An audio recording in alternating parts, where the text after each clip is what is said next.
Olá, esse é Foco em Produção, estou no ar com Natália Graciano, colunista já super conhecida aqui do Foco, turismóloga, produtora de eventos e advogada também. Natália, bem-vinda ao Foco Produção. Muito obrigada, olá a todos, estimo que estejam bem, e hoje é um dia da gente falar de um tema polêmico, no mínimo, porém extremamente necessário, né? Se não polêmico, necessário. Eu acho até mais do que necessário do que polêmico. Polêmico para quem paga, eu acho. Necessário para quem cobra e precisa cobrar, né? Então, eu e a Natália, a gente está lançando no mercado uma planilha de diária base, ela está no Hotmart, é uma propaganda, sim, a gente assume, mas é um assunto que a gente vem debatendo já desde o episódio 2 do Foco em Produção. Esse vai ser o 128, ou seja, 126 episódios atrás a gente estava falando de cachê. Primeiro eu, depois eu e Ronaldo, depois eu, Ronaldo e Natália, eu e Natália, enfim. Esse é um assunto latente, porque a gente vê pessoas com dúvidas, e que é normal, e ao mesmo tempo que é óbvio, o mercado se autorregula, né? As agências têm seus valores de cachê, alguns outros perguntam quanto você cobra, e é para esse público que pergunta quanto cobra, ou até mesmo para entender, e Natália até acrescenta, entender se está cobrando direito. Então a gente fez a planilha, ela já está no ar, a gente já está vendendo, e a gente vai falar um pouco desse assunto porque ele de fato incomoda, né, Natália? Acho que tem muita gente que pergunta o tempo inteiro como é que se chegam no valor de cachê. E além disso, né, porque esse valor de cachê, ele vai refletir em outras questões, né? Então, como é que você cobra uma hora extra? Né? Como é que você sabe se a hora extra que você está recebendo, ela cobre aquele custo base seu, ou se, por exemplo, você está pagando para trabalhar aquela hora extra? Porque muitas vezes, né, é muito comum eu receber esse tipo de dúvida também, quando estou elaborando contratos e tudo mais, porque as pessoas falam, mas quanto é que eu cobro de hora extra? Como é que eu cobro, né, determinados pontos? Eu falo, depende, né? A hora extra, ela paga, por exemplo, a babá que vai ter que ficar com o teu filho enquanto você está trabalhando, né? Cobre. Ou você está pagando um valor e também, né, melhor ainda, né, explicando, a pessoa ela precisa ter uma formalização, ela tem que ter uma organização financeira, porque a gente também precisa entender, por exemplo, se vale a pena eu bancar do meu bolso aquela hora extra para aquele cliente específico. Concordo. E mais ainda também, quando você fala em hora extras, quando a gente fala, por exemplo, da planilha, que é uma ferramenta que a gente está colocando, né? Mas digamos que a agência resolve, vou falar fora da planilha nesse momento.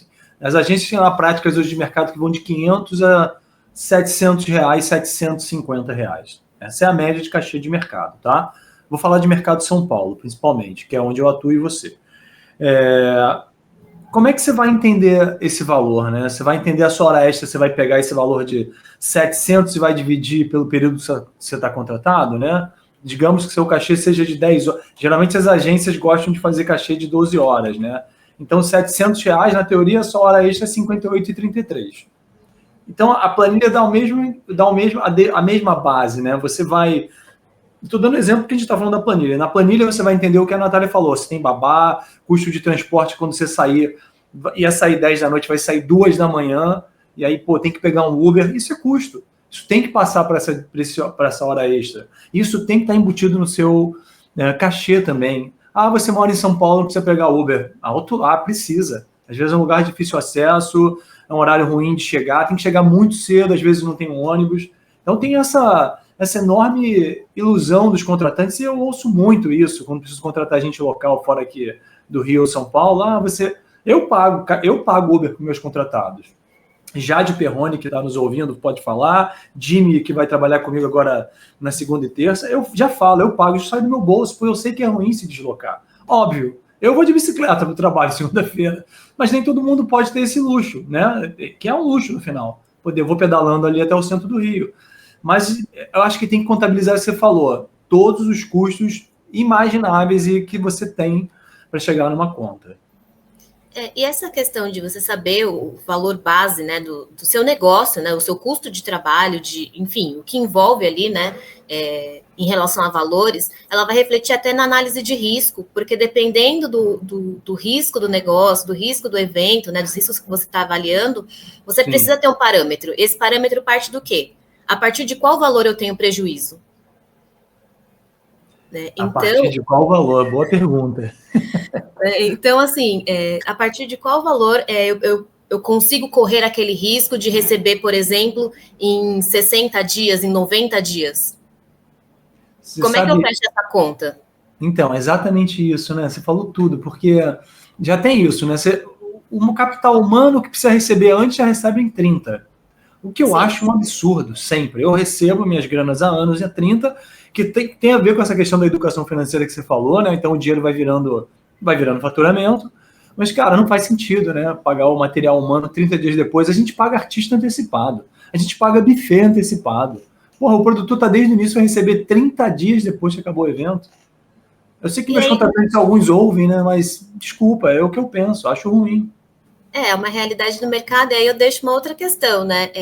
Quanto que cada profissional tem que ter em reserva de emergência para não estar em prejuízo recebendo sempre por essa lógica do mercado? Porque você concorda que, né, tem que pagar aluguel, a conta de luz, o convênio médico, a escola do filho, né, a própria escola, porque às vezes você tem que investir em educação para se tornar um profissional melhor e alcançar aí outros patamares, enfim, uma série de questões. Então, como que você sabe que a partir de tal valor que eu tenho que ter em reserva de emergência, né, e outras questões também, né, porque eu estava até, né, numa aula que eu dei para o pessoal do MNE, a gente estava conversando sobre contratos e tudo mais, e eu falei sobre a cláusula, né, de pandemia e outras questões, né, que vão além do caso fortuito e força maior. Sim. E aí eu expliquei para eles, eu falei assim, olha, todo mundo aprendeu com a situação que viveu, todo mundo foi impactado de muitas formas, né, mas trazendo um recorte, né, para a questão financeira da nossa vida profissional. Quanto que você tem que ter de reserva de emergência para você sobreviver se alguma coisa der errado, porque a gente sabe que as coisas dão errado porque a gente viveu isso.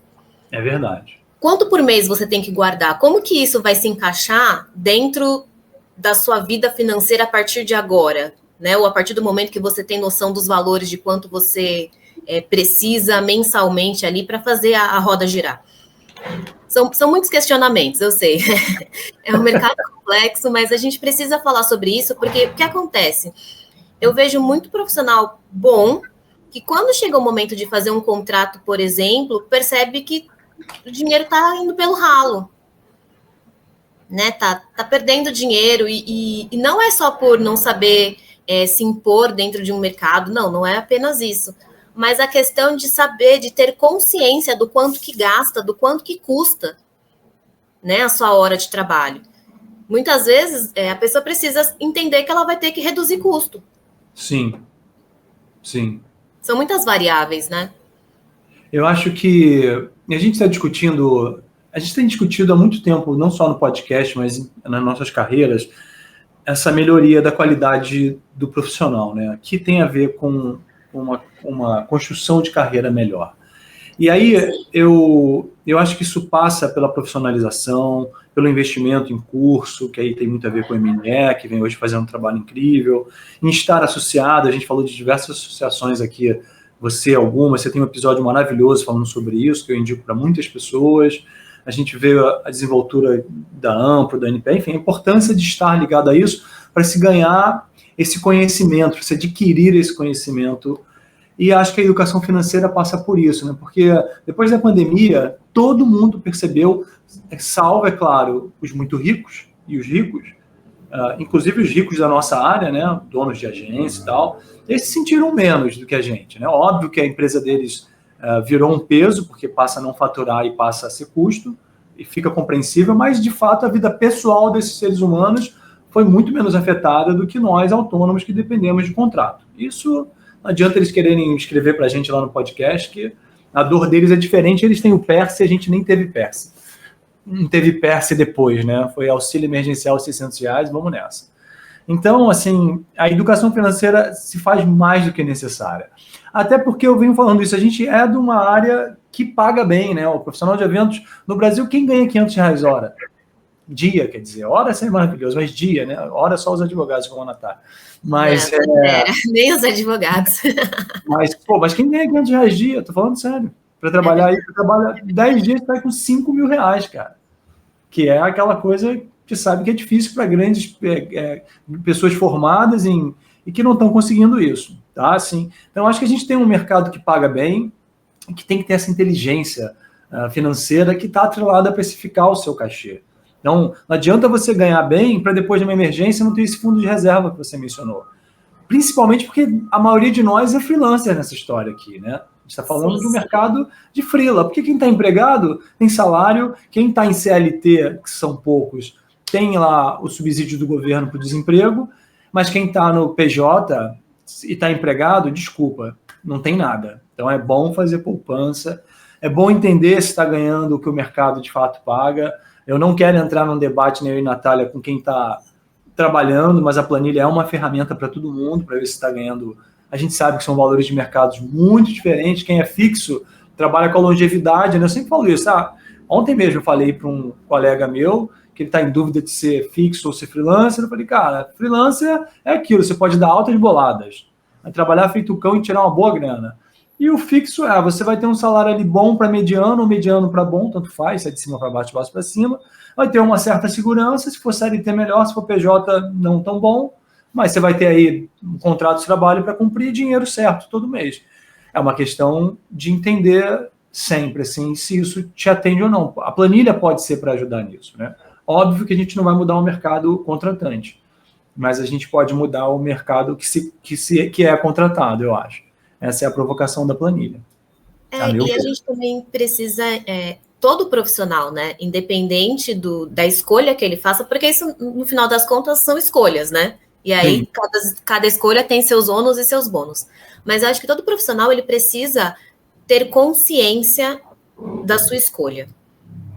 Então, quando você escolhe, por exemplo, eu quero ter ganhos medianos, enfim, qual é a sua base? Quanto que você gasta? Você pode fazer essa escolha? Eu quero ser freelancer. Você pode fazer essa escolha? Né? É muito complexa essa pergunta, esse questionamento. Isso envolve ter consciência de valores. Olha, eu preciso ganhar tanto por mês para poder fazer ou não essa escolha. Tem escolhas que não são escolhas, na verdade, né? A gente precisa ponto final. Então, é muito importante isso. E também a questão financeira, né? Como a gente sempre fala, evento não é bico. Então, a gente precisa que o mercado, né, os profissionais, eles tenham essa organização financeira. Então, toda empresa tem um financeiro. Toda empresa grande, quando a gente pensa, ela sabe quanto de dinheiro ganha e quanto de dinheiro sai, quanto de dinheiro precisa entrar todos os meses, e a partir desse valor, muitas decisões são tomadas. Né? Então, a gente também precisa, como profissional, lógico que numa escala menor, né, a gente também precisa ter essa mentalidade de organização financeira. Porque, por exemplo, eu sou advogada, eu tenho meu CNPJ, eu tenho que saber que, por exemplo, o mês que vem eu tenho que pagar a anuidade da OAB. E aquele dinheiro tem que estar lá. Então, quanto que eu tenho que ganhar por mês? Né? Quanto que eu tenho que fazer em dinheiro para poder pagar as custas da minha empresa? Porque eu pago tributos, né? E todos nós temos que pagar os nossos tributos e uma série de outras questões. Então, a gente tem que mudar essa mentalidade e entender que se você escolheu, né, ser um freelance, PJ, enfim, a forma como você entendeu melhor a sua vida profissional, é importante saber que vem esse pacote, essa caixinha do financeiro, essa caixinha da contabilidade, ela vem junto, né, como qualquer outra empresa, como qualquer outro negócio. Exatamente. É entender que você passa seu negócio, ainda mais com a pejotização, né, porque todo mundo é empresa. Não tem como hoje não ser empresa. Ninguém contrata mais na carteira, né? Você é contratado em carteira, e me desculpe o Ministério do Trabalho, faz essa forçação de barra nos festivais, mas não quer dizer nada. Você contrata o cara aí por 1 mês, 2 meses e pé na bunda depois. Assim. Essa é grande ilusão, mas o mundo agora está PJ, não é o melhor dos universos, a gente sabe, mas é o que tem. E é o que tem para hoje. Não adianta mudar isso, porque isso não vai mudar do dia para a noite. Os interesses políticos são muito grandes, econômicos maiores ainda, e a gente sabe disso. Então, eu acho que a vinda da planilha, que foi a sua provocação, a minha figura há meses atrás, para a gente gestar essa planilha, eu acho que ela vem de fato para quem tiver a fim de investir nela. A gente está falando de um negócio de R$60, e olha que a gente tem mais cupom na rua do que planilha hoje em dia. Verdade. Na internet, se você catar o cupom certo, você acha o cupom mais em conta, mas o foco tem um cupom de 15%, mas É um investimento, no mínimo, para te fazer pensar. Vai valer o dinheiro que você vai investir, porque quando você lançar todos os seus custos na planilha, você com certeza vai entender, putz, eu cobro mal. Ou eu ganho bem até. Porque também é importante falar, vou voltar, a gente ganha bem no mercado de eventos. Né? Eu acho que não dá para fugir dessa máxima. Eu sempre penso na realidade brasileira, das mães que carregam seus filhos sozinhos e vivem trabalhando com salário mínimo, nos pais também que estão aí se virando com suas famílias no salário mínimo. Então, não dá para a gente reclamar, né? 3 dias de diária de R$500 já passou o salário mínimo, gente. É verdade. Então, é importante a gente ter o pé no chão, sair dessa ilusão que a gente paga mal. Pode não pagar bem, porque a gente entende que é um mercado bilionário. Aí, tudo bem, são os equilíbrios. A gente vê os eventos de milhões e o cara pagando mal. Então, é por isso que você tem que ter uma ferramenta, pode ser qualquer outra, mas que seja uma ferramenta como a nossa, por exemplo. A gente está aqui, vou voltar, a gente está fazendo de fato uma propaganda, é um episódio que tem um pouco desse viés e ele vai ficar taxado com isso, gravado com isso, mas ele é uma provocação. Vocês precisam pensar numa maneira de entender quanto custa a vida de vocês. Esse é o panorama que a gente quer provocar aqui. E um outro ponto que eu acho muito relevante, né, quando você falou da pejotização, né, o mercado muda, o mundo muda, né? Então a gente também vai se adaptando ao mercado, às novas realidades, as legislações estão mudando já e muito em relação a isso, enfim. E tem coisa que não adianta a gente tentar voltar porque não vai mais existir, né? Hoje em dia a gente tem luz elétrica no poste, né? Antigamente existia um profissional que acendia o poste. Esse profissional hoje em dia não precisa mais. Então, a gente vai evoluindo junto com o mercado e tem coisas que, infelizmente, a gente tem que aceitar. Mas uma coisa que é muito importante a gente também pensar, quando a gente fala em pejotização, eu trabalho numa empresa, mas eu tenho que ser PJ, eu tô ali fixa, não sei o quê. Como é que você negocia o valor que você ganha se você não tem a sua base entendida, o entendimento dessa sua base? Grande pergunta. Porque eu posso chegar, né, no gerente, no sei lá quem lá, o cargo que a pessoa tiver da empresa que eu trabalho e falar, olha, eu quero um aumento. Você quer um aumento de quanto? Né? Quais são as suas justificativas? Como é que você, por exemplo, você pode justificar com seu desempenho, né? Eu já fiz isso, né? Cheguei na minha chefe, vamos conversar, né? E mostrei para ela o tanto que eu tinha feito aquele departamento crescer no tempo que eu estava lá. Sim. Porque eu que fazia os relatórios, eu que fazia as coisas, então eu estava ali acompanhando, então eu falei, desde que eu entrei, olha o que aconteceu, né? Porém, a gente precisa entender, se a pessoa te devolve a pergunta, mas quanto? Qual é a sua proposta? Qual o número que você vai falar? Porque muitas vezes você precisa de um número que vá equilibrar a sua vida financeira. E não é um número tão alto, mas você precisa equilibrar a sua vida financeira. Não, e você sabe que essa pergunta é malvada, né? Porque as agências já sabem quanto elas vão pagar, né? Elas querem saber quanto você cobra para ver se vocês vão ter rentabilidade ou não, ou se eles vão ter que te apertar para poder chegar na rentabilidade deles. Mas é muito curioso isso, como as pessoas não jogam limpo de quanto você custa, sabe? Toda agência tem seu preço. Gente que já trabalhou para a agência sabe disso, está lá na planilha, não dá para ficar inventando. É diferente de contratar um som. Óbvio que tem profissionais e profissionais. Eu, 3 semanas atrás, recebi uma proposta de trabalho, fiz a primeira proposta, acharam um cara, fiz a segunda, ficaram achando o cara, aí eu fiz a terceira, deu 1 segundo, estava aprovado pelo cliente. Quem está vendo aqui o vídeo, se eu pegar o WhatsApp com o aprovado e o mandado, você vai ver que não tem nem 1 minuto. Pois é, né? Você entrou na planilha.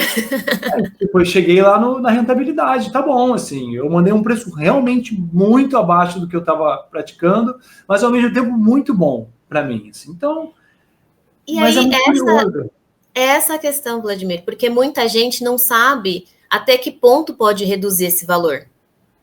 Porque você tem um controle, você sabe que esse valor ainda estava bom para você e foi bom para a empresa que estava te contratando.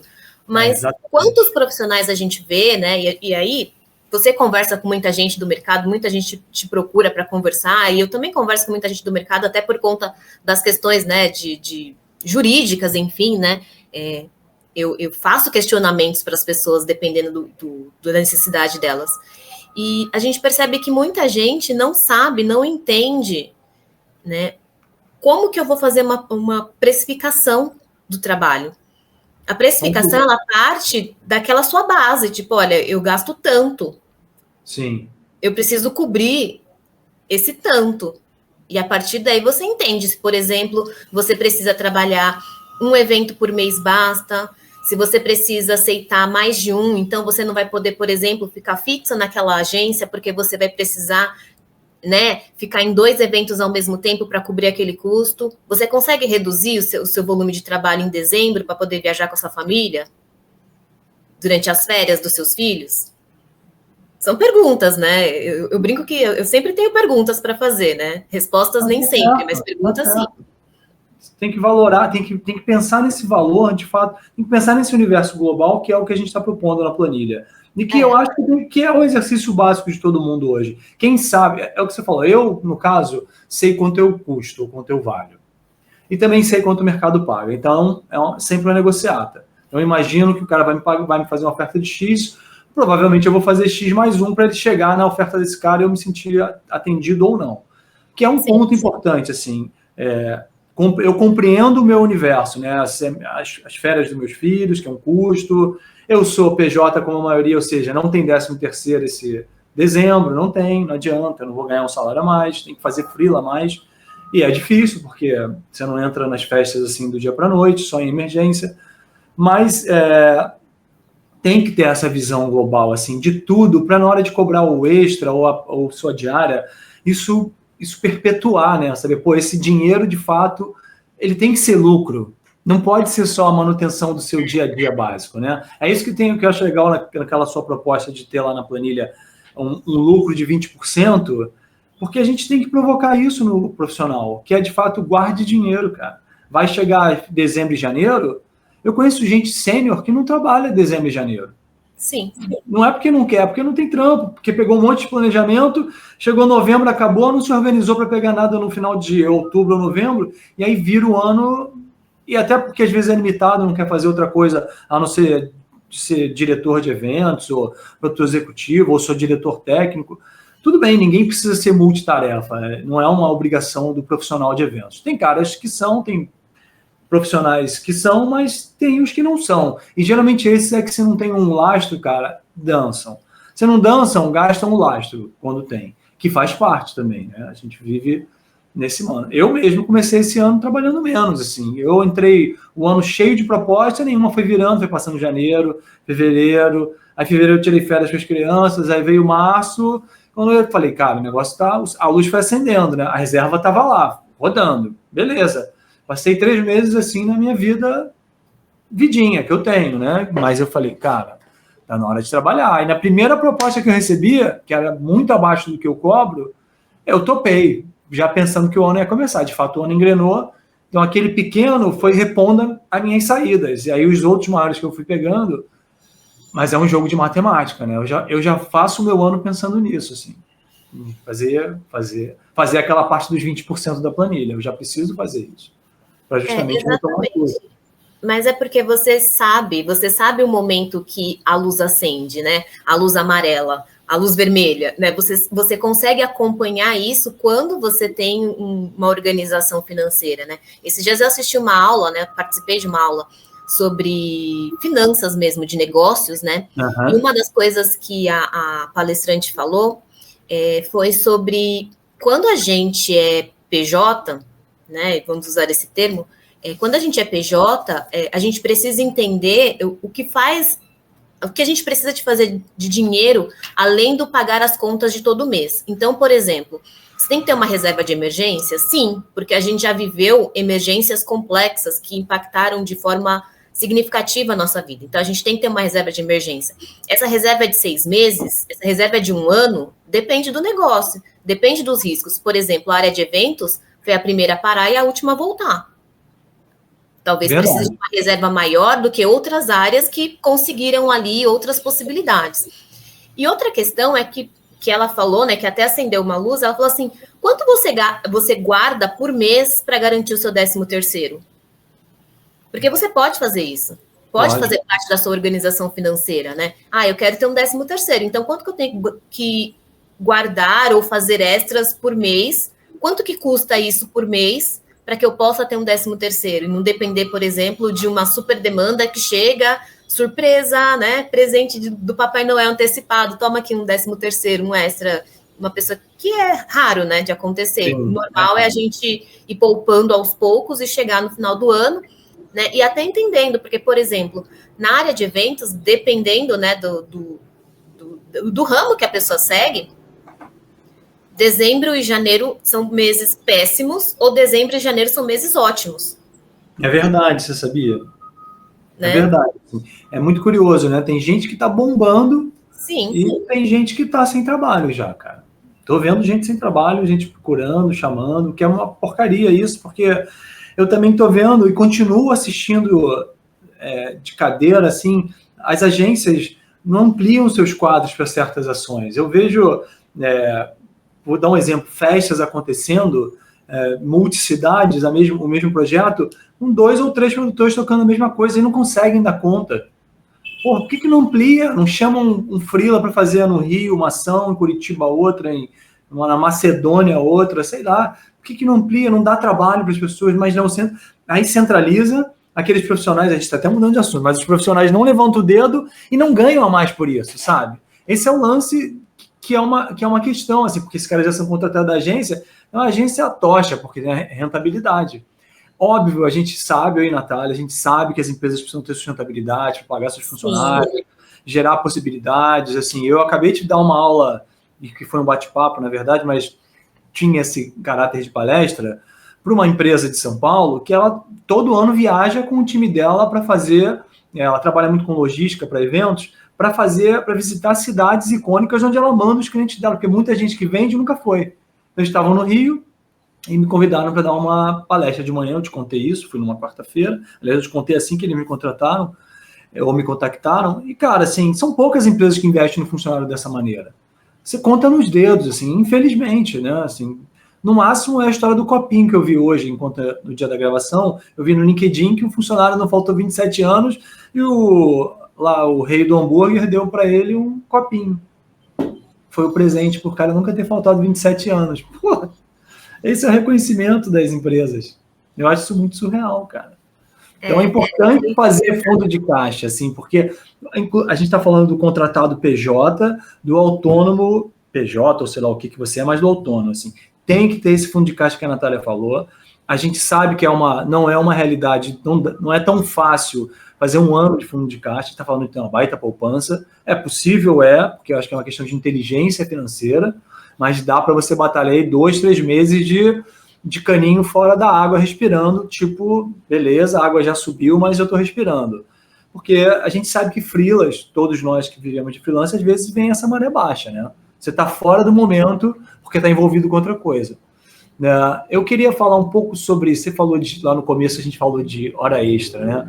Tem um ponto que eu sempre falo nos meus episódios e passa desapercebido, eu vou falar de novo, parecendo um disco arranhado, mas eu tenho lutado muito e é difícil, porque os contratantes não gostam, assim. Se eu contrato a Natália, na minha visão, para fazer, por exemplo, uma direção técnica que tem 6 painéis de LED, um sistema de som de palco e um DJ, a Natália me cobra X mil reais, aí faltando 2 dias eu falo, Natália, além do DJ, agora tem um show do Michael Jackson.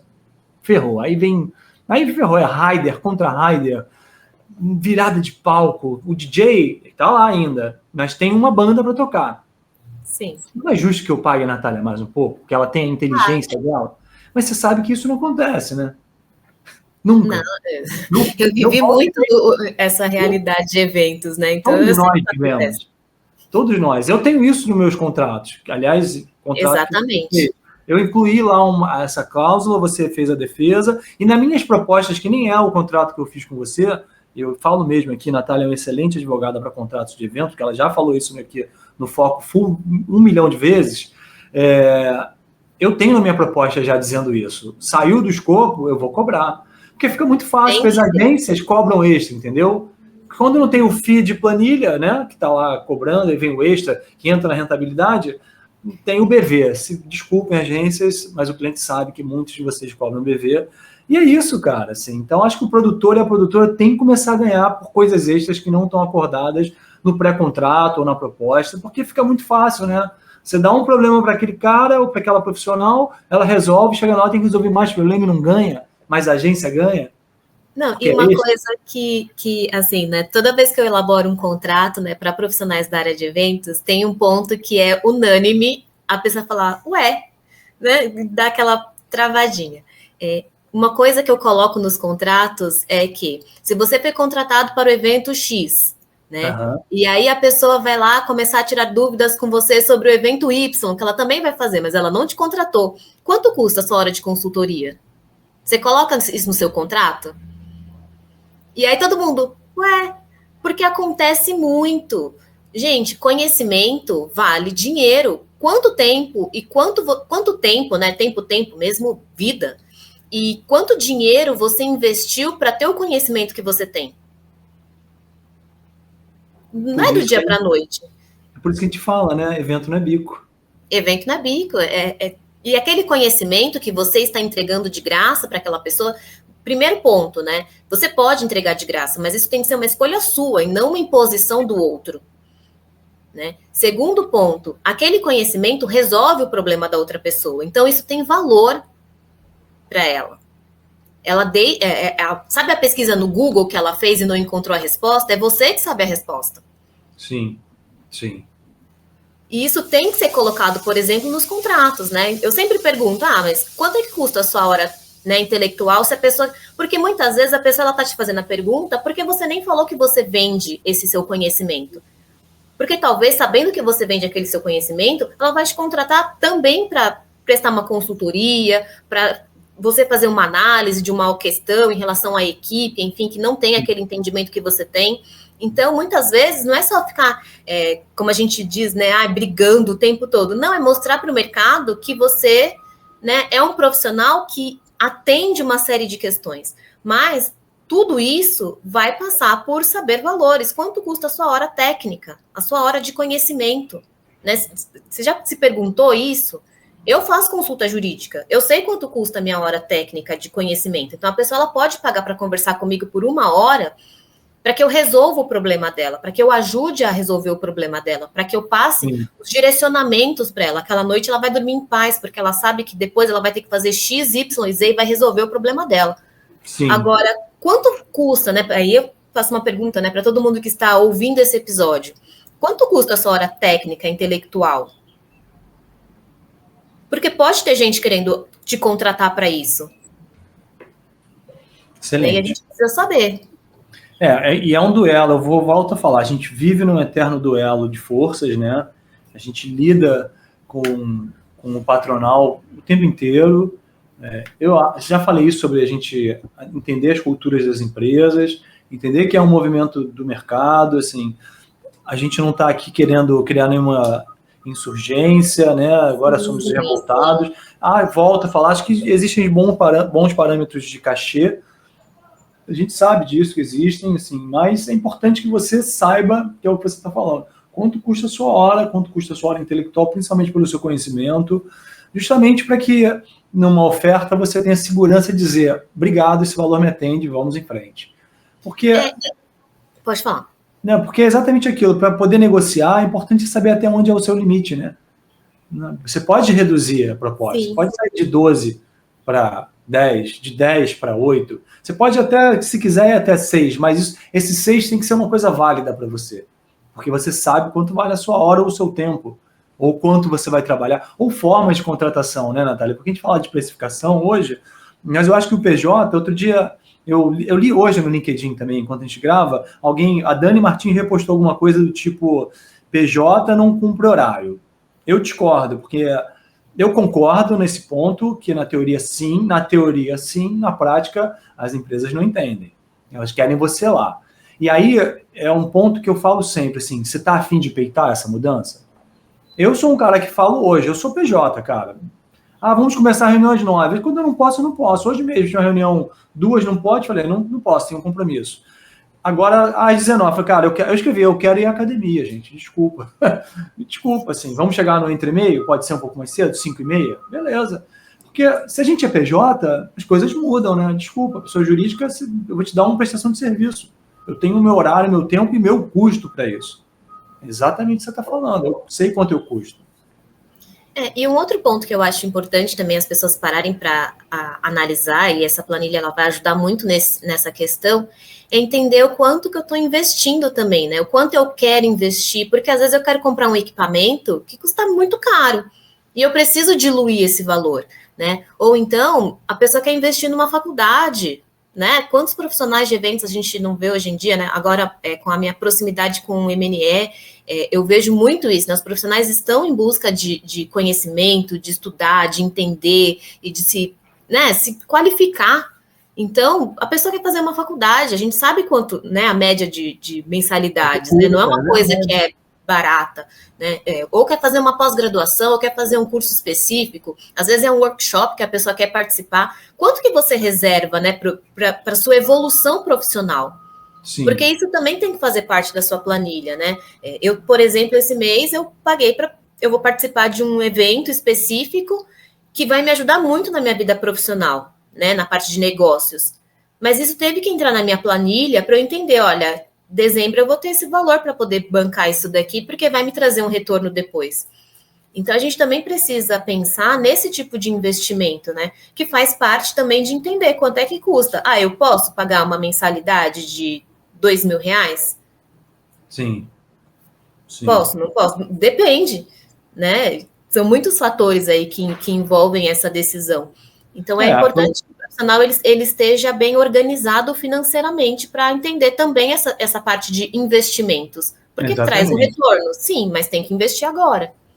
A provocação é exatamente essa, assim, ter uma ferramenta que te dê uma base sólida, real, do que você tem de custo e investimento, que essa é um ponto importante do nosso trabalho lá na planilha, que essa ferramenta te dê uma visão de quanto você precisa investir, pelo menos um pouco, para ter não só segurança no final da sua jornada, no final do ano, como ter também capacidade de investimento, né? Eu quero fazer o curso lá do SEM, por exemplo, né? Que é um curso específico para o mercado mais de feiras.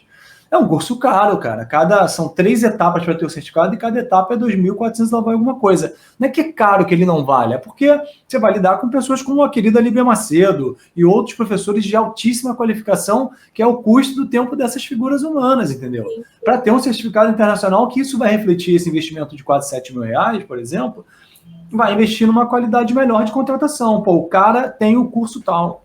Então, por isso que investir é muito importante em curso, como a gente sempre falou ao longo das jornadas, agora com a MNE fazendo um papel muito interessante. Agora, você só vai saber disso se você, de fato, entender quanto você vai separar por mês ou quanto você tem que cobrar para poder chegar nesse valor para investimento num curso qualquer, entendeu? Seja um bate-papo comigo, com a Natália, ou o curso lá da Líbia no SEM, ou o que for. Então, uma faculdade, como eu estou fazendo, que custa X reais por mês, que está na minha planilha. Quando a gente fez o exercício da planilha, eu lancei lá. Você viu o que eu lancei? Então, assim, eu sei o custo de vida, meus filhos, enfim. Tem toda essa história que eu acho que essa planilha é um possível diferencial. Vou fazer uma bronca aqui no ar, não fiquem chateados, colegas, mas vocês precisam investir, não é na planilha só não, é nisso tudo que a gente está falando, faculdade, curso, bate-papo, mentoria. Tem gente boa, qualificada. A nossa planilha é mais uma boa ferramenta, ela é uma ferramenta diferenciada, de fato. Eu escutei da querida Líbia, pô, que legal, gostei disso, está divulgando lá no Dica Eventos. Então, assim, a gente sabe que é um produto que ele vem para agregar. É um mercado novo, é um mercado moderno. A gente vive uma fase de eventos muito diferente de 30 anos atrás, de 40, 50 anos atrás. A gente tem muita informação no ar, muitos recursos, e está aí mais um que a gente está trazendo. Precificar é importante, o assunto é precificação de cachês, assunto eterno que a gente fala aí, Natália.